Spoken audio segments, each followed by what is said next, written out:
On December 18th, 1989, a horrific act of violence rocked the hostess city and changed the lives of one Savannah family forever. The deadly wave of bombing violence in the southeast tonight washing over the coastal empire. Just after 5 this evening, a blast ripped the Abercorn office of Savannah attorney and city councilman Robbie Robinson. Robbie Robinson's only siblings, his 2 older sisters, tell me that painful day is still fresh in their memories. I lived in New Jersey at the time, and I received a call that something had happened at my brother's office, but I didn't know what. In the meantime, his picture flashed on my TV that a mail bomb had been sent to him. I knew it was something wrong because no one said hello. The phone was picked up and all I could hear was my mom screaming. Former Savannah Mayor Otis Johnson served with Robinson on city council and called him a dear friend.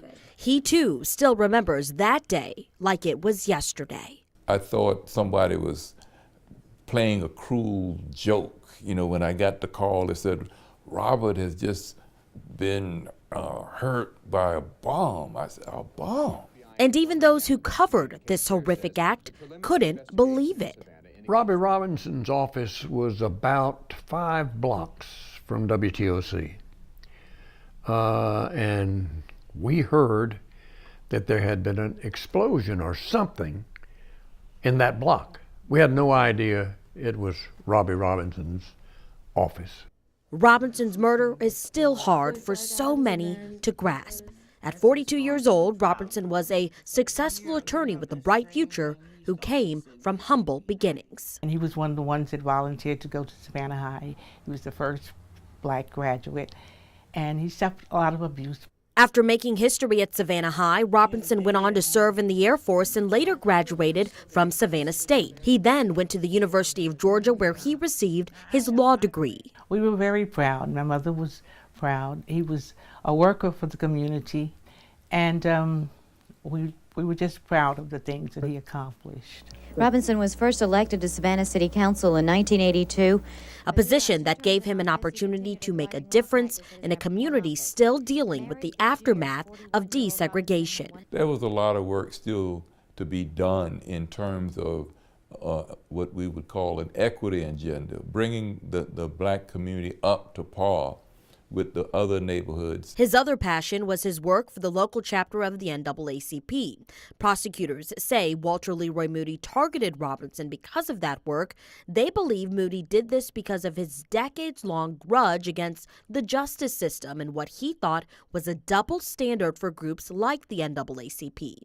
Prosecutors also believed he targeted the NAACP to make authorities think white supremacists were behind the bombings.